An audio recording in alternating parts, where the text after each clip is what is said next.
நான் எங்கேயுமே விலை போகலை அப்படின்னு சொன்ன அந்த எடப்பாடி தானே போய் அமித்ஷா முன்னேற்ற கழகமா மாற்றி நிற்கிறாரு. அதே மாதிரி விஜய் வெற்றி கழகம்ங்கிறது விஜய் வெறி கழகம் என்று மாற்றிவிடும். அதுக்காக பிஜேபி எங்களை தாக்கியே பேசுன்னு பிஜேபி தானே சொல்லி கொடுத்துருக்கு. அவருக்கு சொல்லி கொடுத்ததே மயிலாப்பூரில் இருக்கக்கூடிய ஆடிட்டர் தானே எல்லாருக்குமே தெரியுமே. அவர் தான் இங்கே சூத்திரதாரி.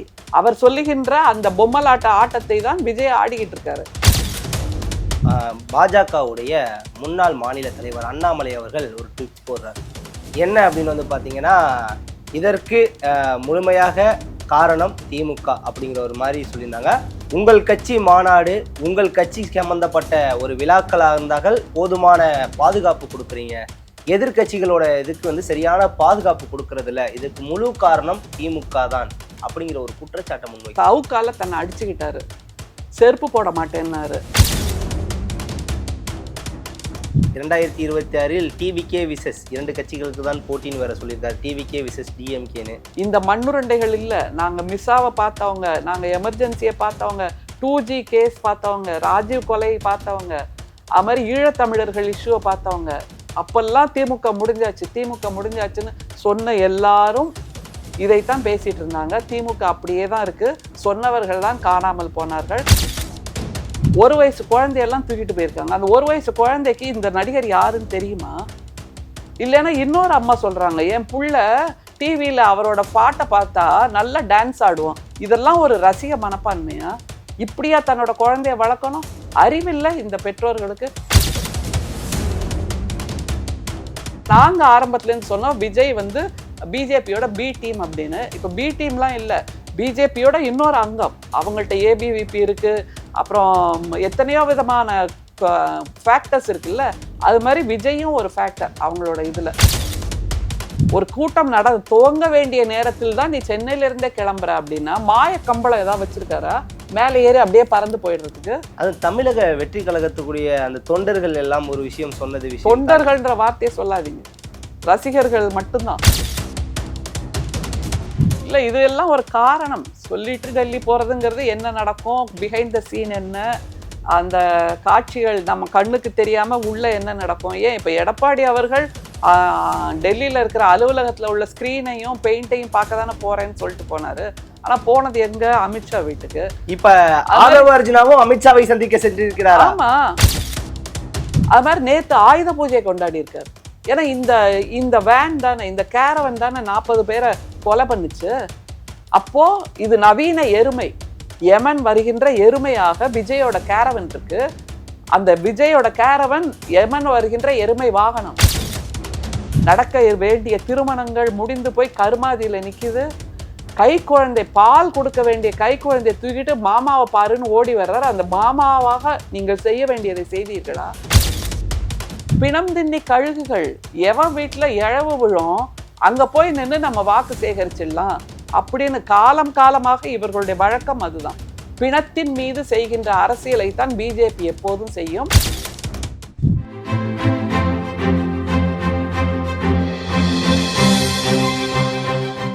ஜெம் தொலைக்காட்சி நேயர்களுக்கு வணக்கம்.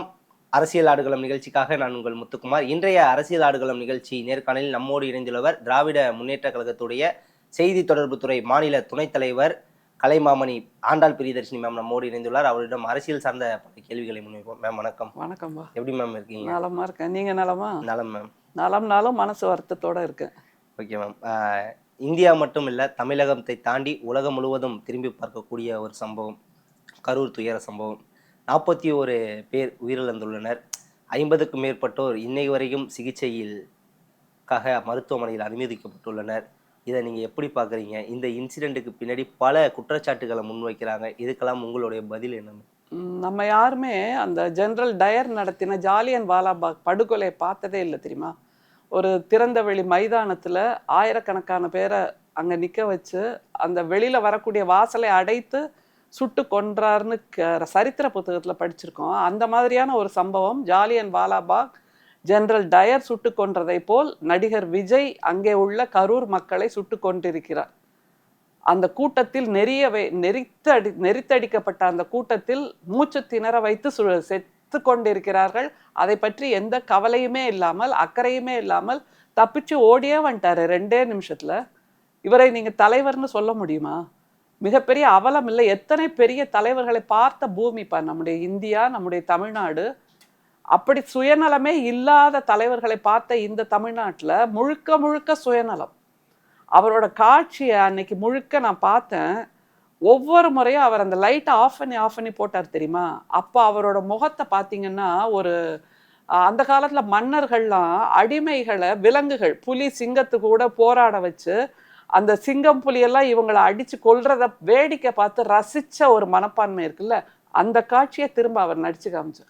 அந்த காட்சி வந்து மேம் ஒரு சின்ன ஒரு இது மட்டும், அந்த காட்சி வந்து கரூர் வந்தப்போ பண்ணது கிடையாது மேம். அரியலூர், அந்த திருச்சி அரியலூர் சுற்றுப்பயணம் மேற்கொண்டார் இல்லையா, அந்த இதுல இல்ல கரூர் உள்ள வரும்போது நான் லைட் ஆஃப் பண்ணி ஆன் பண்ணேன். அதையும் பண்ணாரு. கரூர்ல உள்ள வரும்போதுதான் அதை பண்ணாரு. அதனாலதான் மக்கள் என்ன சொன்னாங்க, இவர் ஷட்டரை வேற க்ளோஸ் பண்ணிட்டாரு, லைட்டை வேற ஆஃப் பண்ணி போடுறாரு, அதனால எங்களால பார்க்க முடியல, அதனால நாங்க பின்னாடியே ஓடி வந்தோம். இல்லைன்னா அந்த மக்கள் என்ன தெரியுமா சொல்றாங்க, இவரை ஒரு நிமிஷம் பார்த்துருந்தா நாங்க பாட்டு கிளம்பி போயிருப்போம்ல அப்படின்னு கேட்குறாங்களா இல்லையா? அதை தவிர இதுல சதித்திட்டம் இருக்குன்ற ஒரு அந்த கூற்றையும் சொல்றாங்க. இந்த இறந்து போனவர்களோட உறவினர்கள் கதறி அழறாங்கல்ல, அவங்க எல்லாருமே சொல்றது ஒரே ஒரு வார்த்தை தான், நான் வேண்டான்னு சொன்னேன், ஆனா என்னோட சொல்லை கேட்காம இவங்கெல்லாம் போனாங்கன்னு அந்தந்த குடும்பத்து உறவினர்கள் சொல்றாங்கல்ல. அப்போ போனவங்க எல்லாருமே இவரோட ரசிகர்கள் தான். இதுல எங்க இருந்து சதித்திட்டம் வருது? மற்ற கட்சியினர் யாருமே உள்ள இல்லைங்கிறத அவங்க எல்லாருமே சொல்றாங்க. ஓகே மேம், தமிழக வெற்றி கழகத்து சார்பாக வந்து ஒரு குற்றச்சாட்டை முன்வைக்கிறதுக்கு காரணம், நாங்கள் ஒரு குறிப்பிட்ட இடங்களை கேட்டோம், அந்த இடங்களை தராமல் குறுகிய இடமான வேலுச்சாமிபுரத்தை தந்தார்கள், சரியான பாதுகாப்பு தரவில்லை, அதனால்தான் இந்த விபத்துக்கு காரணம் அப்படின்னு திமுக மீது ஒரு குற்றச்சாட்டையும் வைக்கிறாங்க. இதை எப்படி பாக்குறீங்க? நான் அன்னைக்கு கலைஞர் தொலைக்காட்சியில பேசும்போது ஒரு வார்த்தையை சொன்னா, இந்த நடிகர் ஒரு நார்சிசிஸ்ட். அப்படி நார்சிசிஸ்டோட முதல் 2-3 குவாலிஃபிகேஷன் என்ன தெரியுமா? ஒன்று சோஷியல் ஐசோலேஷன், அதாவது மற்றவங்களோட கலந்து பழகிறது, அதெல்லாம் எதுவுமே இருக்காது. கலந்து கண்ணோடு கண் பார்த்து பேசுறதுங்கிறது கிடையவே கிடையாது அவங்கள்ட்ட எப்பவுமே ஒரு சுப்பீரியாரிட்டி காம்ப்ளெக்ஸ் இருக்கும். அவரோட நடை, உடை, பாவனை, அவர் மேலே ஏறி நின்று பேசுறாரு பாருங்க. பொதுவா இந்த ரோட் ஷோ எல்லாம் நம்ம பார்த்துருக்கோம். பிரதமரே கூட ரோட் ஷோ வர்றாரு, நம்முடைய தமிழக முதல்வரே ரோட் ஷோ போறாரு. அந்த ஜீப் வந்து மக்களோட உயரத்துக்கு தான் இருக்கும், கண்ணால பார்க்கக்கூடிய அளவுக்கு. இவ்வளோ உயரத்துல ஏறி நின்றுட்டு பேசுறது எல்லாமே அந்த நார்சிசிஸ்ட் மனோபாவத்தின் வெளிப்பாடு. சோஷியல் ஐசோலேஷன் ஒன்று. அடுத்தது பிளேம் கேம். எந்த தவறையும் நான் செய்யவே இல்லை, மற்றவங்க தான் செய்கிறாங்க அப்படின்னு ஒரு மற்றவர்கள் மீது குற்றச்சாட்டை தூக்கி போடுவது. சரி, இந்த கரூர்ல இத்தனை பேர் இறந்து போயிருக்காங்கல்ல, இதுக்கு முன்னாடியே இவ்வளோ இறப்புகள் நடந்திருக்கு, இவ்வளோ காயப்பட்டவர்கள் இருந்திருக்கிறார்கள்ன்ற அந்த எண்ணிக்கையெல்லாம் இப்ப சொல்றாங்கல்ல, அதுக்கு இவரோட பதில் என்ன?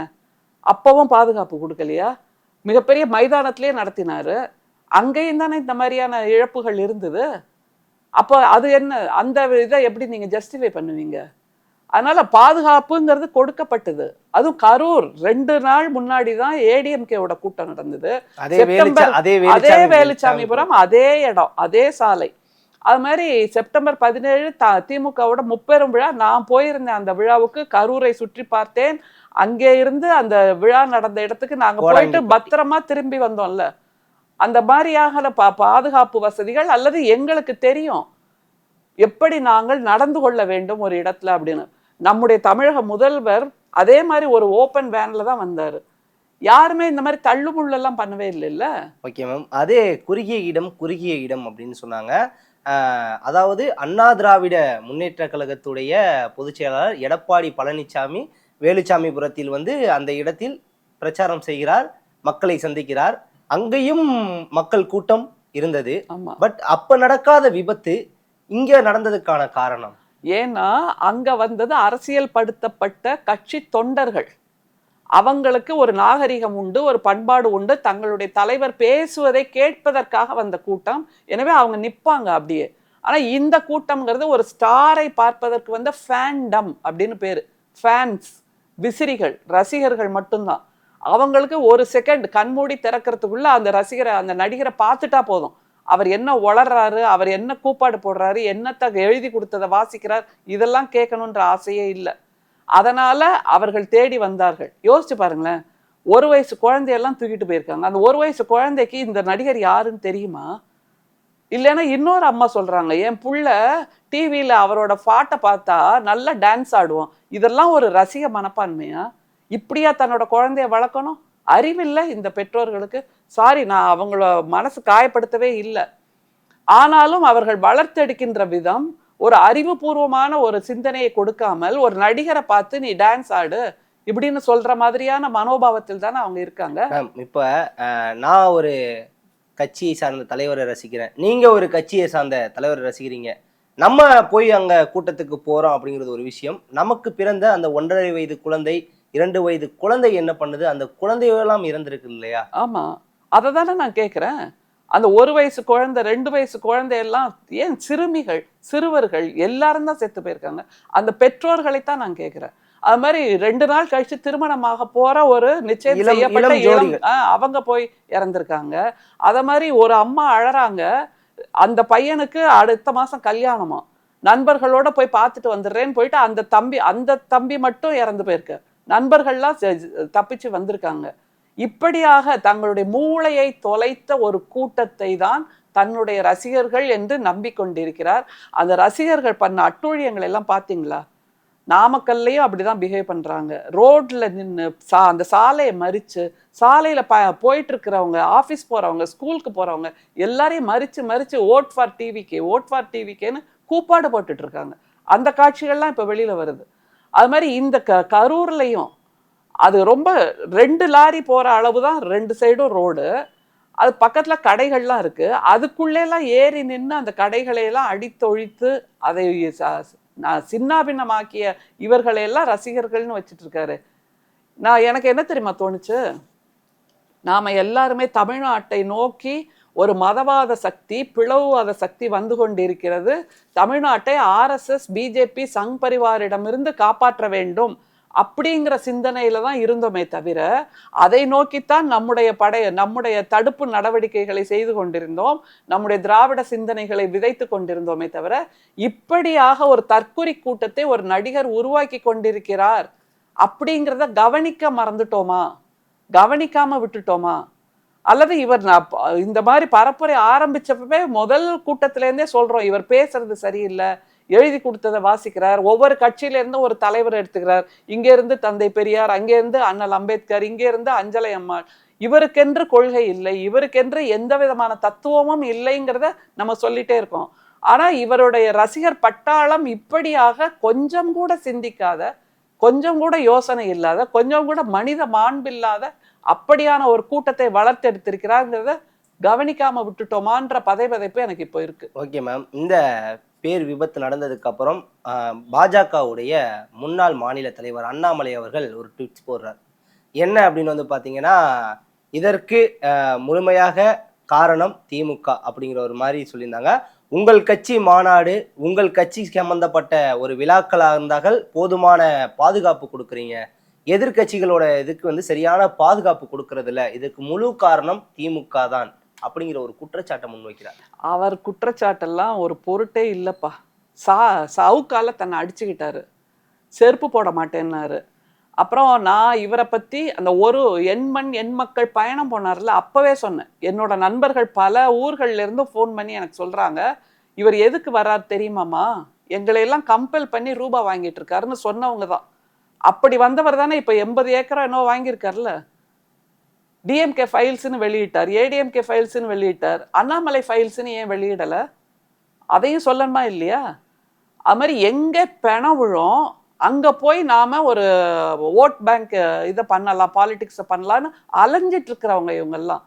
இவர் பேசுறதுக்கெல்லாம் ஒரு மதிப்பு கொடுக்கணுமாங்கிற ஒரு கேள்வி இருக்கு. அதைத்தான் எங்களுடைய தலைவர், நம்முடைய திராவிட மாடல் முதல்வர் மிகச்சரியாக சொன்னார். சேத்துல விழுந்து ஏதோ ஒரு உருவம் வெளியில வந்து சிலுப்பிக்கிட்டு வரும்போது அதற்காக நாம் மரியாதை கொடுக்க வேண்டாம், நமக்கான பணிகள் 1000 இருக்கு, நம்ம போகலாம் அப்படின்ட்டு பேசிட்டார்ல. இதை விட நாகரிகமாக எந்த பதிலையும் கொடுக்க முடியாது. அதனால எங்க பணம் விழுதோ அங்க போய் நிற்கக்கூடிய வல்லூர்கள் அண்ணாமலை போன்றவர்கள், பிஜேபியை சேர்ந்தவர்கள், அதே மாதிரி எடப்பாடியும் இந்த இடத்துல போய் அவர் அரசியல் பண்ணிட்டு இருக்காரு. இந்த இறந்தவர்கள் நம்முடைய தமிழ்நாட்டு மக்கள் தானே. அந்த ஒரு பதைபதைப்பு கூட இல்லையா? ஓகே மேம், இன்னும் ஒரே ஒரு கேள்வி. சொல்லுங்க. திராவிட முன்னேற்ற கழகத்துடைய கூட்டணியை சார்ந்தவர்கள் எல்லாம் மக்களுக்காக இது குரல் கொடுத்து வருகிறார்கள் அப்படின்னு சொல்றீங்க. அதே மாதிரி இந்த விபத்துக்கு காரணம் வந்து இதுதான் அப்படிங்கிறீங்க. ஆனால் வந்து பாரதிய ஜனதா கட்சியாக இருக்கட்டும், அனைத்திந்திய அண்ணா திராவிட முன்னேற்ற கழகமாக இருக்கட்டும், நாம் தமிழர் கட்சி ஐயா சீமான் நேத்தைய கணக்கு வச்சுக்காதீங்க, அதுக்கு முன்னாடி வரைக்கும் வந்து விஜய் அவர்கள் மீது வந்து தப்பு இல்லை அப்படிங்கிற ஒரு விஷயத்த வந்து சொல்லிட்டு வந்தாங்க. ஆனால் இதெல்லாம் எப்படி பாக்குறீங்க? திமுக தான் இதற்கு சரி, செந்தில் பாலாஜி தான் இதற்கு முக்கிய காரணம் அப்படிங்கிறவருக்கெல்லாம் குற்றச்சாட்டுகளை முன்வைக்கிறாங்க. பழுத்த மரம் தான் கல்லடி படும்ங்கிறது ஒண்ணு இருக்கு. தமிழ்நாட்டுல யார் அரசியல் பண்ண வந்தாலும் அவர்களுக்கு எதிரியாக தோன்றுவது திமுக மட்டும்தான். ஏன்னா அதை சொன்னால்தான் இவர்களுக்கான பப்ளிசிட்டி கிடைக்கும். அதைத்தானே விஜயும் பண்ணாரு. நம்முடைய தலைவர், நம்முடைய முதல்வர் பேரை சொல்லும் போதுதான் அவருக்கான கைதட்டலை கிடைக்குதுங்கிறப்போ நீங்க அதை தாண்டி வேற எந்த அரசியலும் பண்ண முடியாது. அதனால திமுகவை தான் குற்றம் சொல்லுவார்கள். அண்ணா பல்கலைக்கழக விவகாரத்துல யார் அந்த சார்னு எல்லாரும் பேசினாங்க. சாட்டையால அடிச்சுக்கிட்டார் ஒருத்தர். ஏதாவது பண்ண முடிஞ்சுதா அவங்களால? எப்படி நீதி விசாரணை செய்ய வேண்டுமோ அதை செய்து, எந்த குற்றவாளியை சிறையில் அடைக்க வேண்டுமோ அதை செய்தாங்களா இல்லையா? அது மாதிரி இப்போவும் ஒரு நபர் விசாரணை கமிஷன் போட்டிருக்காரு நம்முடைய முதல்வர். அதுக்கு தன்னுடைய தீர்ப்பை கொடுக்கும், தன்னுடைய விசாரணை அறிக்கையை கொடுக்கும். அதன் பின்பு நிச்சயமாக அந்த கல்பிரிட் யாருங்கிறத வெளியில கொண்டு வருவோம். அதுல எந்த விதமான கவலையும் வேண்டாம் இவங்களுக்கு எல்லாம். எதிர்கட்சியை சார்ந்தவர்கள் எல்லாம் அந்த ஒரு நபர் தனி விசாரணை குழு, அதாவது அருணா ஜெகதீசன் அவர்களோட குழு வேண்டாம், சிபிஐக்கு மாற்றணும் அப்படிங்கிற ஒரு கோரிக்கையை முன்வைக்கிறாங்க. அருணா ஜெகதீசன் அவரை வைத்துதான் முந்தி ஆட்சி செய்த எடப்பாடி அவர்கள் கூட ஒரு நபர் கமிஷன் போட்டார். அப்போ இந்த நீதியின் மேல் அவங்களுக்கு சந்தேகம் இருக்கா? இந்த நீதிபதி, முன்னாள் நீதிபதியின் அவருடைய தூய்மையில் அல்லது அவருடைய வாதத்தில், அவருடைய அந்த விசாரணையில் இவர்களுக்கு நம்பிக்கை இல்லையா? அப்படின்னா இந்த நீதிபதியை இவர்கள் குற்றம் சாட்டுகிறார்கள் அப்படின்னு தானே எடுத்துக்க முடியும். எந்த விதத்தில் அவருடைய நீதி விசாரணை தவறாக போய்விடும் என்று இவர்கள் நினைக்கிறார்கள்? சிபிஐ, நம்ம முன்னாள் முதல்வர் அம்மா அவர்கள் இருக்காங்கல்ல, அம்மையார், அவங்க ஒரு வார்த்தை கேட்டாங்க தெரியுமா? சிபிஐனா மட்டும் என்ன வானத்துல இருந்து குதிச்சவங்களா அப்படின்னு ஒரு வார்த்தையை கேட்டாங்க. இப்ப சிபிஐ, இடி இவங்கெல்லாம் யார் கையில இருக்கு? முற்ற முழுக்க மத்திய அரசு, ஒன்றிய அரசு, நம்முடைய பிரதமரோட சட்டப்பையில உட்கார்ந்துருக்காங்க. கையில கூட இல்ல, சட்டப்பையில உட்கார்ந்துருக்காங்க. அதனால அங்கே போனாலும் எப்படிப்பட்ட நீதி கிடைக்குங்கிறது நமக்கு தெரியும். ஆனால் நிச்சயமாக விசாரணையில் எல்லா விதமான தவறுகளும் வெளியில வரும். அப்போ இது முற்ற முழுக்க நடிகர் விஜய் செய்த தவறுங்கிறது தெரிய வரும். ஓகே மேம், தமிழகத்திற்கு மத்திய அரசு சார்பாக ஒரு எம்பி குழு ஒன்று அமைச்சிருக்காங்க. ஹேமா மாலினி போன்ற பலர் வந்துள்ளாங்க. இதுவரை தமிழகத்தில் பல பிரச்சனைகள் இருந்திருக்கிறது. ஆனால் குறிப்பாக இந்த கரூர் விவகாரத்தில் மத்திய அரசு இவ்வளவு ஆர்வம் காட்டுவது ஏன்? நீங்களே சொல்றீங்க. இந்த விவகாரத்துல மட்டும் ஏன் மத்திய அரசு ஆர்வம் காட்டணும்? மணிப்பூருக்கு அந்த மாதிரி குழு அனுப்பல. அது மாதிரி எத்தனையோ பிரச்சனைகள் நடந்தது. நம்முடைய சாக்ஷி மாலிக் ஒவ்வொரு தெருவா உட்கார்ந்து போராடினாங்க. அதுக்கு போய் உண்மை அறியும் குழுவை அனுப்பல. அது மாதிரி எத்தனையோ பிரச்சனைகளை சொல்லிட்டே இருக்கலாம். அது மாதிரி உத்தரப்பிரதேசத்துல போன வருஷம் ஒரு சாமியாரை பார்த்து அவர் காலடி பட்ட மண்ணை வாங்கணும், அது புனிதமான மண்ணுன்னு போய் எவ்வளோ பக்தர்கள் இறந்து போனாங்க. கும்பமேளால ஆயிரக்கணக்கான பக்தர்கள் இறந்து போனாங்க. அதுக்கெல்லாம் உண்மை அறியும் குழுவை அனுப்பல. அது மாதிரி மைக்கேல் பட்டியில நம்முடைய இந்த பிஜேபி முன்னாள் தலைவர் ஒரு பிரச்சனையை சொன்னாரு, மதமாற்றம் நடக்குது அப்படின்னு. அதெல்லாம் இல்லை அப்படிங்கிறதையும் நம்ம நிரூபிச்சிருக்கோம். அப்பவும் உண்மை அறியும் குழுவை அனுப்பல. ஆனா இதுக்கு மட்டும் அனுப்புறாங்க அப்படின்னா அதுக்கு என்ன காரணம்னு நான் ஆரம்பத்திலேயே சொன்னேன்ல. இதற்கு முன்னாடி நடந்த கள்ளக்குறிச்சி விவகாரத்துக்கும் அனுப்பல. பிணம் தின்னி கழுகுகள் எவன் வீட்டுல இழவு விழும் அங்க போய் நின்று நம்ம வாக்கு சேகரிச்சிடலாம் அப்படின்னு காலம் காலமாக இவர்களுடைய வழக்கம் அதுதான். பிணத்தின் மீது செய்கின்ற அரசியலை தான் பிஜேபி எப்போதும் செய்யும். அவர்களுடைய கூட்டாளியாக ஏற்கனவே எடப்பாடி சேர்ந்து விட்டார். இப்போது கூடுதலாக நடிகர் விஜயை சேர்த்து கொண்டிருக்கிறார்கள். ஆனா நாங்க ஆரம்பத்துல இருந்து சொன்னோம் விஜய் பிஜேபியோட பி டீம் அப்படின்னு. இப்ப பி டீம்லாம் இல்லை, பிஜேபியோட இன்னொரு அங்கம். அவங்கள்ட்ட ஏபிவிபி இருக்கு, அப்புறம் எத்தனையோ விதமான ஃபேக்டர்ஸ் இருக்குல்ல. அது மாதிரி விஜயும் ஒரு ஃபேக்டர் அவங்களோட இதுல. அதற்காக அவரை காப்பாற்றுவதற்காக அவர்கள் பரிதவிக்கிறார்கள். அதனாலதான் எம்பி குழு ஒன்னே அனுப்பினாங்க. அந்த எம்பி குழுல நான் அன்னைக்கு கலைஞர் தீவுல இதைத்தான் சொன்னேன். ஒரு நடிகை ஹேமமாலினி அவர்கள் வந்து இங்க விசாரணை செய்கிறார் என்றால் அவருக்கு கரூரோட டோப்போகிராஃபி தெரியுமா, தமிழ்நாட்டோட தட்பவெட்பம் தெரியுமா, தமிழ்நாட்டு மக்களுக்கு என்ன தேவைங்கிறது தெரியுமா? அவங்க எம்பி ஆகி இது நாள் வரைக்கும் அவர்களோட தொகுதி, ஆனால் அவர்களும் தமிழகத்தை சேர்ந்தவர்கள், தமிழகத்தை சேர்ந்தவங்கன்னு பிறந்தது மட்டும்தான் இங்க, வளர்ந்தது வாழ்ந்தது அல்லது அஃபினிட்டி இருக்கிறது எதுவுமே இங்க இல்லையே. ஏன் நம்முடைய நிர்மலா சீதாராமன் அவர்கள் தமிழகத்தை சேர்ந்தவர்கள் தானே, எல் முருகன் தமிழகத்தை சேர்ந்தவர் தானே, அவங்கெல்லாம் தமிழ்நாட்டுக்காக தமிழக மக்களுக்காக என்ன குரல் கொடுத்துட்டாங்க? இங்க இயற்கை பேரிடர் வந்த போதெல்லாம் இவங்க உண்மை அறியும் குழு அனுப்பினாங்களா, அல்லது அந்த குழு என்ன அறிக்கை கொடுத்தது அதுக்கேற்ற மாதிரி நிதி கொடுக்குறோன்னு ஏதாவது பண்ணாங்களா?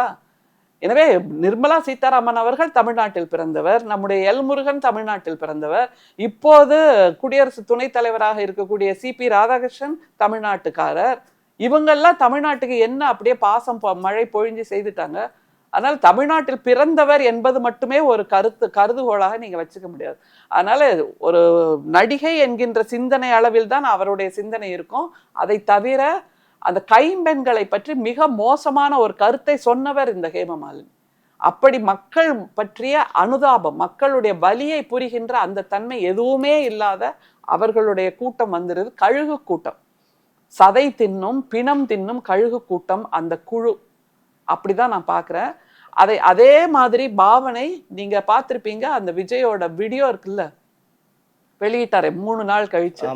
அந்த வீடியோவை அந்த கரூர்ல இருந்த அந்த முகத்தையும் வச்சுக்கோங்க, இந்த வீடியோல இருக்கிற முகத்தையும் வச்சு பாருங்களேன். அதுல இருக்கிற தலைமுடி, அதோட ஹேர் ஸ்டைல், அப்புறம் இதுல 2 நாள் தாடி வளரணும்னு வெயிட் பண்ணி 2 நாள் கழிச்சு முகத்தை ப்ளீச் பண்ணிக்கிட்டு வந்து கண்ணே அசையாம, முகத்துல வலியே தெரியாம, உதடு பிரியாம ஒரு அறிக்கையை வெளியிடுறாருன்னா எப்படிப்பட்ட கல் நெஞ்சராக இவர் இருந்திருக்க முடியும்? 34 மணி நேரம் தனிமையில் இருக்கப்பட்டுள்ளார் விஜய். தனிமையில்லாம் ஒன்றும் இல்லை. அவர் அது என்ன ஒரு பாட்டு போடுறாரு, அதுல என்ன உங்க விஜய் உங்க விஜய் அப்படின்னு ஒரு பாட்டு. இந்த உங்க விஜய் வரேன்னு சொல்றாருல, அவர் வந்து நிக்கவே இல்லையப்பா, இறந்து சினிமால இந்த மாதிரி ஒரு காட்சியை ஷூட் பண்ணாங்கன்னா அந்த மேல பஸ்ல இருந்து தாவி குதிக்கணும் சார் நீங்க. அப்ப கீழே உள்ள அந்த மயங்கி விழுந்த மக்களை தூக்கிட்டு அப்படியே நீங்க ஹாஸ்பிட்டல் ஓடுவீங்க அப்படின்னு எல்லாம் டைரக்டர் சொல்லி கொடுப்பாரு. இவர் அப்படி குதிக்க முடிஞ்சுதா? அந்த மயங்கி போன மக்களை தோல்ல தூக்கிட்டு ஹாஸ்பிட்டலுக்கு ஓட முடிஞ்சுதா? தண்ணி கொடுக்க முடிஞ்சுதா? எதுவுமே பண்ண முடியல. அப்ப சினிமா வேற, ரியல் லைஃப் வேறங்கிறத அந்த ரசிகர்களுக்கு சொல்லி தரணும். அவர் வெளியிட்ட அந்த வீடியோவில் கூட ஒரு விஷயம் வந்து சொல்லியிருப்பாரு, நான் அங்கிருந்து என்ன கிளம்பு மனநிலையிலே நான் இல்லை, நாங்க கரூருக்குள்ள வர்றதுக்கான முயற்சிகளை பண்ணேன், நான் வந்தா ப்ராப்ளம் அதிகமாகும் அப்படிங்கிறதுனாலதான் நான் வந்துட்டேன் அப்படிங்கிற ஒரு விஷயத்த வந்து சொன்னாரு. இது எப்படி பாக்குறீங்க? இது நீங்க சினிமால அவர் டயலாக் எல்லாம் பேசுவார்ல, அந்த மாதிரி ஒரு டயலாக் எழுதி கொடுத்துருக்காங்க யாரோ, அதை அப்படியே சொல்றாரு, நீங்களும் அதை வந்து ஒப்பிக்கிறீங்க. இல்ல கரூர் இல்ல, அவர் அந்த மாதிரி மனநிலையில எதுவுமே இல்ல. சரி, கரூர்ல தான் வந்தா பிரச்சனை வரும், மக்கள் மத்தியில திரும்ப ஒரு ஸ்டாம்பீடு வரலாம். திருச்சி ஏர்போர்ட்டுக்குள்ள எத்தனை பேர்ப்பா வந்துட்டாங்க அங்க? அவர் இறங்கி கார்ல இருந்து இறங்கி போறாரு, தன்னோட பவுன்சர்ஸ் எல்லாம் சுத்தி வர அங்க பத்திரிகையாளருக்கு கேக்குறாங்கல்ல, சார் 30 பேர் இறந்து போயிட்டாங்க அப்படிங்கிறாங்க. காதுலயே வாங்காம தானே போறாரு. சரி, திருச்சியில விட்டீங்க, சென்னைக்கு வந்தாச்சு, அங்கேயும் கேட்கலாம், சொல்லலாம்ல. ஒரு நிமிஷம் நின்று ஒரு வீடியோ ரொம்ப வருத்தமா இருக்குன்னு அங்க சொல்லலையே. அது தமிழக வெற்றி கழகத்துக்குரிய அந்த தொண்டர்கள் எல்லாம் ஒரு விஷயம் சொன்னது. தொண்டர்கள்ன்ற வார்த்தையை சொல்லாதீங்க, ரசிகர்கள் மட்டும்தான். இயக்கங்களா இருக்கும்போது அவங்க யாருமே தொண்டர்கள் இல்ல, இது வெறுமே ரசிகர் மன்றம் தான். Okay ma'am. தமிழக வெற்றி கழகத்தின் சார்பாக சொல்லப்பட்ட ஒரு விஷயம், மாவட்ட ஆட்சியரிடம் வந்து நாங்க கரூர் செல்வதாக வந்து அனுமதி கேட்டோம், அனுமதி மறுக்கப்பட்டது அப்படிங்கிற ஒரு விஷயத்த வந்து முன் வைக்கிறாங்க, குற்றச்சாட்டையும் சொல்லிட்டு இருக்கு. இல்ல, இதுல இன்னொரு விதமான பார்வை என்ன சொல்றாங்கன்னா, உடனே போலீஸ் மறுத்திருக்கணும், போலீஸ் இந்த இடத்த வேண்டாம்னு சொல்லியிருக்கணும், போலீஸ் இவர் வருவதை தடுத்து இருக்கணும், கரூருக்கே வர வேண்டாம் கூட்டம் அதிகமா இருக்குன்னு சொல்லியிருக்கணும் அப்படின்னு எல்லாவற்றையும் போலீஸ் சொல்லியிருக்கணும்ன்றாங்க. அங்க இருந்த கும்பல், அங்க இருந்த கூட்டம், அந்த ரசிகர்கள் போலீஸ் சொன்னா கேட்கிற மனோபாவத்துல இருந்தாங்களா? அப்படி போலீஸ் ஏதாவது சொல்லி தடுத்து இருந்தா அதையும் தங்களோட மைலேஜா தானே பயன்படுத்தி இருப்பாங்க. பாரு போலீஸ் எங்களை தடுத்துட்டாங்க, எங்க தலைவரை வரவிடல, எங்களை இந்த மாதிரி ரசிகர்களை தடுத்து நிறுத்துறாங்க அப்படின்னு சொல்லியிருக்கோம்ல. ஏன் இவர் நாமக்கல்ல இருந்து வரும்போது பின்னாடி ஒரு 5000 பேரை அழைச்சிட்டு வர்றாரு? அத முதல்ல அவர் ஒரு சில குற்றச்சாட்டுகள் சொல்றாங்க. நேரம் தாமதம் ஆகிவிட்டது, அதனால வந்து இது பண்ணாங்க. இது கூட்டம் சேர்றதுக்கான காரணம் வந்து பார்த்தீங்கன்னா, நீங்க என்னென்ன பிளான்லாம் வந்து சொல்லிட்டு வரீங்க. அதனால கூட்டம் சேருது. 5 மணி நேரம், 6 மணி நேரம் டிராவல் பண்ணி ஒரு இடத்துக்கு வர நீங்க, போகும்போது எப்படி 1/2 மணி நேரத்துல போறீங்க? அப்படிங்கிற ஒரு கேள்வியும் வச்சிருக்காங்க. அதை ஆமா. எப்படி பார்க்குறீங்க? இந்த மாதிரி கேள்விகள், விடை இல்லாத கேள்விகள், பதில் இல்லாத கேள்விகள் ஆயிரக்கணக்கில் இருக்கிறது. முதல்ல 8:45க்கு நீ சென்னையிலேருந்து கிளம்புற. அதுவே பெரிய தப்பு இல்லையா? ஆ? ஒரு கூட்டம் துவங்க வேண்டிய நேரத்தில் தான் நீ சென்னையிலேருந்தே கிளம்புற அப்படின்னா, மாய கம்பளம் ஏதாவது வச்சிருக்காரா? மேலே ஏறி அப்படியே பறந்து போயிடுறதுக்கு? இவர் ஃபிசிக்கலாக ட்ராவல் பண்ணி தானே போக முடியும். இல்லைன்னா சினிமாவில் இருக்க மாதிரி டபுள் வராரா யாராவது? பாடி டபுள் அப்படிம்பாங்க சினிமாவில். அந்த நடிகரோட இன்னொரு டூப்பு அவரை முதல்ல அனுப்பி நீ போய் பேசிட்டு நான் பின்னாடி வரேன்னு அப்படி ஏதாவது வர்றாரா? இல்லை இல்லை. இன்னொன்று முக்கியமான தலைவர்கள் என்ன தெரியுமா, நம்முடைய முதல்வரே மறுநாள் காலையில் 8 மணிக்கு மீட்டிங் ஒரு இடத்துலனா முதல் நாள் இரவே போய் தங்கிடுவாங்கப்பா. அது இயல்பான விஷயம். இவர் அந்த மாதிரி எங்கேயுமே தங்குறது இல்லை, ஓவர் நைட் தங்குறது இல்லை. இது எப்படி இருக்கு தெரியுமா, அம்பானியோட மனைவி இருக்காங்கல்ல, நீட்டா அம்பானி, அவங்க எந்த ஊருக்கு போனாலும் எந்த நாட்டுக்கு போனாலும் அன்று இரவு வந்து அவங்க வீட்டுக்கு திரும்பிடுவாங்களாம். அதற்காக அவங்களுக்கு தனி ஜெட் பிளேன்லாம் தயாரா இருக்குமா. இரவு வேற எங்கேயுமே தங்க மாட்டாங்களாம். அந்த மாதிரி இருக்கு இவர் தன்னை நினைச்சுக்கிறார். நீட்டா அம்பானியோட இன்னொரு வடிவமா விஜய். இரவு வேற எங்கேயும் தங்க மாட்டேன், என்னோட பனையூர் வீட்டுல மட்டும்தான் தங்கியிருப்பேன்னு சொல்றதுக்கு அவ்வளவு சொகுசு வாசியா? அல்லது முதல்ல நீ டைமே கீப் அப் பண்ணல. நீங்க என்ன அப்படியே மக்களுக்கு சேவை பண்ணிட்டே வந்துட்டு இருந்தீங்களா? ஒன்றும் இல்லை, பூட்டிய கதவு அந்த மாதிரி ஒரு வேன்ல தானே வந்துட்டு இருக்கீங்க. அதை சீக்கிரம் வர வேண்டியதானே. அப்போ அதைத்தான் நான் சொன்ன, நார்சிசிஸ்ட், ஒரு சைக்கோத்தனம். அந்த அடிமைகள் மீது சில புலியையும் சிங்கத்தையும் ஏவி விட்டு அதை வேடிக்கை பார்த்து அந்த அடிமைகள் செத்து போவதை பார்த்து ரசிக்கின்ற மனோபாவம். அந்த காட்சியை என்னால் மறக்கவே முடியல. அந்த லைட் ஆஃப் பண்ணி போடுற இதில் கையை இப்படி வச்சுக்கிட்டு ரசிக்கிறார் பாருங்க. எனக்காக இத்தனை 1000 மக்கள் துள்ள துடிக்க வந்து காத்துட்டு இருக்காங்க, பரிதவிக்கிறாங்க, என்னோட இந்த மூஞ்சியை பார்க்கறதுக்காக வந்து நிற்கிறாங்க அப்படின்னு தன்னைத்தானே விதந்தோத்தி ரசித்து கொள்கிற அந்த மனோபாவம் இருக்கு. அதனால நீங்க கேட்ட மாதிரி இவரிடமிருந்து பதில் கிடைக்காத ஆயிரக்கணக்கான கேள்விகள் இருக்கு. சேலம்னு போட்ட மீட்டிங்கை ஏன் கரூருக்கு மாத்தினீங்கன்னா அந்த ஒரு பேசிக் கொஸ்டின் இருக்கு. அடுத்தது 8:45க்கு தான் நீங்க சென்னையிலேருந்து கிளம்புறீங்க. அப்ப என்ன திட்டமிடல் இருக்கு? உங்கள்கிட்ட நேர மேலாண்மை என்ன இருக்கு? உங்க கட்சிக்கான மேலாண்மை என்ன இருக்கு? கட்சிக்கான அந்த கட்டமைப்பு என்ன இருக்கு? ஒவ்வொரு ஊர்லயும் அந்த கட்சிக்கான கட்டமைப்பில் இருக்கக்கூடிய உறுப்பினர்கள் தானே கூட்டத்தை கட்டுப்படுத்துவாங்க. எதுவுமே இல்லை, நீ வந்து கேரவன்ல வந்து நிக்கிறேன்னா. அதை தவிர இன்னொரு பேசிக் கொஸ்டின், ரோட் ஷோ அதற்கான வித்தியாசம் தெரியல, பொதுக்கூட்டம் அதுக்கான வித்தியாசம் தெரியல, தெருமுனை கூட்டம் அதுக்கான வித்தியாசம் தெரியல. இப்படி நிறைய விஷயங்கள் இருக்கு. பிரச்சாரம்னு போறது இப்படி போறது மட்டுமே இல்லை. Okay ma'am. இந்த விவகாரத்திற்கு அப்புறம் வந்து பொதுச் செயலாளர் புஷி ஆனந்த், மாவட்ட செயலாளர் மதியழகன், நிர்மல்குமார் போன்ற பலர் மீது வந்து வழக்கு பதிவு வந்து செஞ்சிருந்தாங்க. விஜய் அவர்கள் கைதாவார்களா அப்படிங்கிற மாதிரியான கேள்விகளும் எழுப்பப்பட்டது. இப்போ 2 நாட்களுக்கு முன்னாடி ஆதவ் அர்ஜுனா அவர்கள் மீதும் வழக்கு பதிவு வந்து பண்ணியிருந்தாங்க. அந்த வேளையில் நான் அலுவல் வேலையாக மற்றும் தேசிய விளையாட்டு போட்டியில் பங்கேற்பதற்காக ஆதவ் அர்ஜுனா அவர்கள் டெல்லி போயிருக்காங்க. இதை எப்படி பாக்குறீங்க? இல்ல, இது எல்லாம் ஒரு காரணம் சொல்லிட்டு டெல்லி போறதுங்கிறது. என்ன நடக்கும் பிஹைண்ட் த சீன், என்ன அந்த காட்சிகள் நம்ம கண்ணுக்கு தெரியாம உள்ள என்ன நடக்கும். ஏன் இப்ப எடப்பாடி அவர்கள் டெல்லியில இருக்கிற அலுவலகத்துல உள்ள ஸ்கிரீனையும் பெயிண்டையும் பார்க்க தானே போறேன்னு சொல்லிட்டு போனாரு. ஆனா போனது எங்க? அமித்ஷா வீட்டுக்கு. இப்ப ஆதவ் அர்ஜுனாவும் அமித்ஷாவை சந்திக்க சென்றிருக்கிறார். ஆமா, இது சொல்லியா தெரியணும்? குழந்தைக்கு கூட தெரியும். தமிழ்நாட்டு மக்களை நீங்கள் ஏமாற்றவே முடியாது. உங்களோட ஒவ்வொரு கண்ணசைவும் ஒவ்வொரு நகர்வும் எதை நோக்கி என்று எங்களுக்கு நன்றாக தெரியும். திரும்ப திரும்ப நாங்க சொல்லிட்டு இருக்கோம், பிஜேபியோட இன்னொரு விங்கு தான் விஜய் அப்படிங்கிறத ஆரம்பத்திலே சொன்னோம். அது மாதிரி எங்களுடைய தலைவர், நம்முடைய திராவிட மாடல் முதல்வர் திரும்ப திரும்ப சொன்னார், எடப்பாடி பிஜேபியிடம் விலை போயிட்டார் அப்படின்னு. இல்லை, நான் ரொம்ப ஸ்ட்ராங், நான் ஏடிஎம்கே தான், நான் எங்கேயுமே விலை போகல அப்படின்னு சொன்ன அந்த எடப்பாடி தானே போய் அமித்ஷா முன்னேற்ற கழகமா மாத்தி நிற்கிறாரு. அதே மாதிரி விஜய் வெற்றி கழகம்ங்கிறது விஜய் வெறி கழகம் என்று மாற்றிவிடலாம். விஜய் வெறிக்கழகம் தான் அது. அந்த இற்ற அடிச்சிருங்க, வெறிக்கழகம். Okay ma'am. ஆனா விஜய் அவர்கள் நிறைய மேடைகள்லயும் பிரச்சாரங்கள்லயும் பேசும்போது எங்களுடைய அரசியல் எதிரி திமுக, எங்களுடைய கொள்கை எதிரி பாஜக அப்படிங்கிற ஒரு முழக்கங்களை முன்வைக்கிறார். எப்படி பாஜகவுடைய இணைவார் அப்படின்னு சொல்லி இவ்வளவு ஸ்ட்ராங்கா சொல்றீங்க? இல்ல இது அப்படி சொல்லி நீ திமுகவுக்கு செல்ல வேண்டிய வாக்குகளை திசை திருப்பு அப்படிங்கறதான அவருக்கு கொடுக்கப்பட்ட கரூர்லயுமே பேசப்பட்ட ஒரு விஷயம். விஜய் சொன்ன ஒரு விஷயம் வந்து உங்களை மாதிரி ரகசிய கூட்டணியில இல்ல அப்படின்னு திமுக விமர்சனம் பண்ணார். திமுகவுக்கு நீங்க ஓட்டு போட்டீங்க அப்படின்னா அது நீங்க பாஜகவுக்கு போடக்கூடிய ஓட்டு அப்படின்னு விமர்சனங்களை முன்வைக்கும் போது இவர் எப்படி பாஜகவில் இணைவார்? உங்க விஜய் வர்றேன்னா உங்க விஜய், அதான் அவரோட பாட்டு. வந்தாரா? என்னோட கேள்வி இது. எங்கேயுமே வரல, வீட்டுக்கு தானே ஓடினார், பனையூருக்கு தானே ஓடினார்.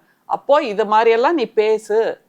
தேர்தலில் உன் மக்களுடைய வாக்குகளை, சிறுபான்மையினருடைய வாக்குகளை நீ திசை திருப்ப வேண்டும். அதுக்காக பிஜேபி எங்களை தாக்கியே பேசுன்னு பிஜேபி தானே சொல்லி கொடுத்துருக்கு. அவருக்கு சொல்லி கொடுத்ததே மயிலாப்பூரில் இருக்கக்கூடிய ஆடிட்டர் தானே எல்லாருக்குமே தெரியுமே. அவர் தான் இங்கே சூத்திரதாரி. அவர் சொல்லுகின்ற அந்த பொம்மலாட்ட ஆட்டத்தை தான் விஜய் ஆடிக்கிட்டு இருக்காரு. அதனால ஒரு வசனம் பிஜேபி எங்களுடைய எதிரின்னு சொல்லிட்டதுனால பிஜேபி அப்படியே நில குலைஞ்சிடுமான்னு அதெல்லாம் இல்லை. மக்களை திசை திருப்ப, மக்களை சிந்திக்க விடாம நீங்க ஒரு இளைஞர் சிந்திக்கிறீங்க, அங்க இருக்கிற இளைஞர்கள் சிந்திக்கிறாங்களா? பிஜேபி எங்களுடைய எதிரின்னு சொன்னதுக்கு அப்புறம் நாங்க எப்படி போய் பிஜேபியோட சேருவோம்னு அந்த மாதிரி எல்லாம் யோசிக்கிறாங்களா? இல்லையே. இன்னொன்னுப்பா, இத்தனை ஆண்டு வரலாற்றுல திராவிட ஆட்சியினால் நம்முடைய தமிழக மக்கள் முதுகெலும்பு நிமிர்ந்து நிற்கிறார்கள், கல்வி கற்றிருக்கிறார்கள், அவரவர்கள் வருமானம் ஈட்டுகிறார்கள், ஒரு வாழ்க்கையில் உயர்நிலையை அடைந்திருக்கிறார்கள். இப்படி உயர்நிலையை அடைந்த பின்பு இப்போது இருக்கக்கூடிய இளைஞர்களுக்கு குடும்பத்தை காப்பாற்றியே ஆக வேண்டும்ங்கிற அந்த பொறுப்பு அதிகமா இல்லை. அதை தவிர நம்முடைய திராவிட மாடல் ஆட்சியில இந்த இளைஞர்களுக்கான கல்வி நிதி உதவியையும் தொடர்ந்து கொடுத்துட்டு இருக்காங்க.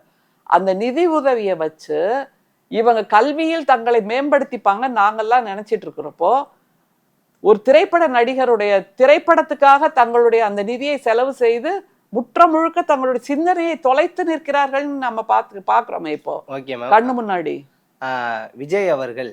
அதனால பிஜேபி இந்த மாதிரி எதிரி, திமுக இந்த மாதிரி எதிரி, இந்த வசனங்கள்.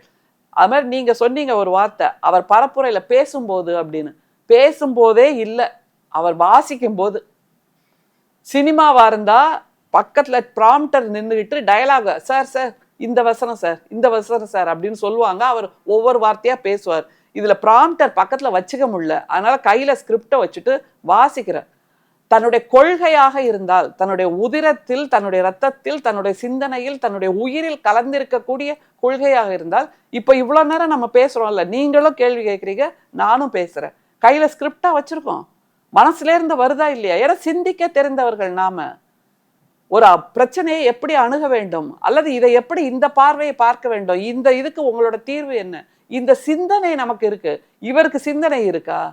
எப்ப பாரு mister CM, mister uncle, Stalin uncle. என்ன எவ்வளவு கோபம் தெரியுமா எங்களுக்கெல்லாம்?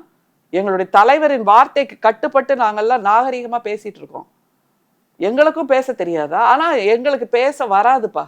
நாங்கள் பக்குவப்பட்டவர்கள். தந்தை பெரியார், பேரறிஞர் அண்ணா, முத்தமிழறிஞர் கலைஞர், பேராசிரியர் அன்பழகனார், எப்படிப்பட்ட எதிரிகளாக இருந்தாலும் அந்த நாகரிகமான வார்த்தையை நாங்கள் தவற விடுவதே இல்லை.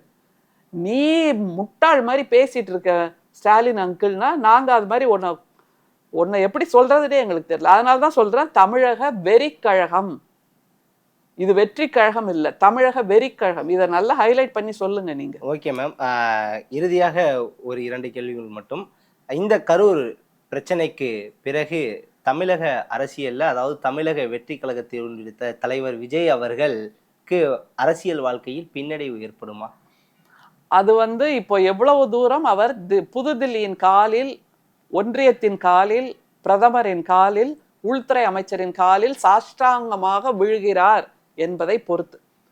ஒன்று, நீ எங்களோட கூட்டணிக்கு ஒத்துக்கோ, இல்லை சிபிஐ விசாரணையை உன் வீட்டுக்கு வர வைக்கிறேன். அது முந்தி சொல்வாங்க தெரியுமா, எடப்பாடிக்கு எது தூண்டில், இடி அனுப்பிடுவேன், ரெய்டு அனுப்பிடுவேங்கிறது. அது மாதிரி இவருக்கு சிபிஐ என்கொயரிங்கிறத தூண்டிலா வச்சிருக்காங்க. ஏற்கனவே அவர்கள் கொடுத்த அசைன்மெண்ட் படி தான் இவர் ஆடிட்டு இருக்கார். அதனால திரும்பவும் இது பின்வாங்குதலா அல்லது அவருக்கு ஒரு பின்னடைவா, அதெல்லாம் போக போக பார்க்கலாம். விஜய் ஆனால் அவர்கள் தலைமையில் கூட்டணி உருவாகுமா? 2026 டிவிகே விசஸ் 2 கட்சிகளுக்கு தான் போட்டின்னு வேற சொல்லியிருக்காரு. டிவிகே விசஸ் டிஎம்கேன்னு. இது இமயமலைக்கு கீழ அடிவாரத்துல இருக்கக்கூடிய மண்ணுருண்டை இருக்கு தெரியுமா, அது பேசுற மாதிரி இருக்கு. திமுக என்பது ஆலமரம், திமுக என்பது இமயமலை. இந்த மண்ணுருண்டைகள் இல்ல. நாங்க மிஸ்ஸாவை பார்த்தவங்க, நாங்க எமர்ஜென்சியை பார்த்தவங்க, 2G கேஸ் பார்த்தவங்க, ராஜீவ் கொலை பார்த்தவங்க, அது மாதிரி ஈழத்தமிழர்கள் இஷ்யூவை பார்த்தவங்க. அப்பெல்லாம் திமுக முடிஞ்சாச்சு, திமுக முடிஞ்சாச்சுன்னு சொன்ன எல்லாரும் இதைத்தான் பேசிட்டு இருந்தாங்க. திமுக அப்படியே தான் இருக்கு. சொன்னவர்கள் தான் காணாமல் போனார்கள், அல்லது சொன்னவர்கள் வந்து இங்கேயே ஜோதியில் கலந்து விட்டார்கள் அப்படிங்கிறதையும் பார்க்குறோம். அதனால இவர்களை நாங்கள் இந்த கரூர் சம்பவத்தில் அந்த மக்களுக்காகத்தான் நாங்கள் இவ்வளவு பரிதவிச்சுட்டு குரல் கொடுக்கிறோமே தவிர இவரை பற்றி எங்களுக்கு எந்த கவலையும் கிடையாது. இவர் ஒரு நடிகர், அவரை பார்க்க வருகின்றது ரசிகர் கூட்டம். இவருக்கு கொள்கை என்று எதுவுமே கிடையாது. தன்னை விதந்தோத்தி நார்சிசிஸ்டாக அவர் பேசிக்கொண்டிருக்கிறார், ஒரு சைக்கோவாக பேசிக்கொண்டிருக்கிறார், தனக்கு எல்லாம் தெரியுன்ற மெதப்புல பேசிட்டு இருக்கார். அப்படியெல்லாம் மெதப்பா இருந்தா, வரேன் வரேன் உங்க அண்ணா வரேன் அப்படின்னு சொல்றவரா இருந்தா அந்த இடத்துல இறங்கி நின்று ஓடி இருக்கணும். சரி, இப்போ அது அன்னைக்கே ஓடி இருந்தா ஸ்டாம்பீட் வந்திருக்கும்னு அவர் சொல்றாருல்ல. இத்தனை நாள் எங்க போனாங்க? நீங்க கேக்குற மாதிரி அந்த மாவட்ட செயலாளர், டிவிகேயோட மாவட்ட செயலாளர் எங்க போனாரு? அந்த இல்ல அந்த மக்கள்கிட்ட எல்லாம் கேக்குறாங்க, உங்களை இந்த கட்சியில இருந்து யாராவது வந்து பார்த்தாங்களா அப்படின்னு. எங்களுடைய தலைவர், நம்முடைய முதல்வர் ஓடி போய் பார்த்து நிவாரண தொகையை அறிவிச்சாரா இல்லையா? இவர் தொகையை அறிவிச்சுட்டு பேசாம வீட்லயே தான் உட்காந்துருக்காரு. போய் பார்க்கணுமா இல்லையா? அது மாதிரி நேத்து ஆயுத பூஜையை கொண்டாடி இருக்காரு. ஏன்னா இந்த வேன் தானே, இந்த கேரவன் தானே 40 பேரை கொலை பண்ணுச்சு.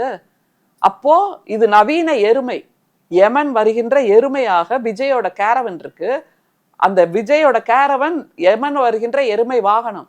அதற்கு நேத்து ஆயுத பூஜை போட்டு கொண்டாடி இருக்காங்கன்னா, மக்களை கொன்ற அந்த சம்பவத்துக்கு காரணமான ஒரு வேனை இப்படி பூஜை போடுவாங்களா? அப்ப எந்த விதத்திலும் இவருக்கு அந்த எம்பத்திங்கிறதே கிடையாது. அப்புறம் எப்படி இன்னமும் நம்பிட்டு இருக்கீங்க? அந்த இளைஞர்கள்ட்ட நான் இதை தான் கேட்கிறேன். எங்க அண்ணான்னு இன்னமும் சொல்லிட்டு இருக்கீங்களே. இப்படி ஒரு இயற்கை பேரிடர் வருதுன்னு வைங்க, நாளைக்கு இப்படி வந்து நிப்பாரா? ஐயோ, நான் என் உயிரை காப்பாத்திக்கணும்பா, என் தலைமுடியை ப்ளீச் பண்ணணும், என் முகத்தை ப்ளீச் பண்ணணும், போய் வீட்டில் பதுங்கிப்பாரு. இப்போ கூட பாருங்க, எதை எடுத்தாலும் பனையூர் வீட்டுக்கு தான் வந்து மாலை போடுறதாகட்டும், அஞ்சலி செலுத்துறதாகட்டும், அதை தான் பண்ணிட்டு இருக்கு. எங்கேயாவது பொது இடத்துக்கு வர்றாரானா இல்லை. அது நார்சிசிஸ்டோட மிக முக்கியமான தகுதி, அவங்களோட குணம். சோஷியல் ஐசோலேஷன், பிளேம் கேம், அது மாதிரி சுப்பீரியாரிட்டி காம்ப்ளெக்ஸ், இது எல்லாம் சேர்ந்த ஒட்டுமொத்த உருவமாக நடிகர் விஜய் இருக்கிறார்.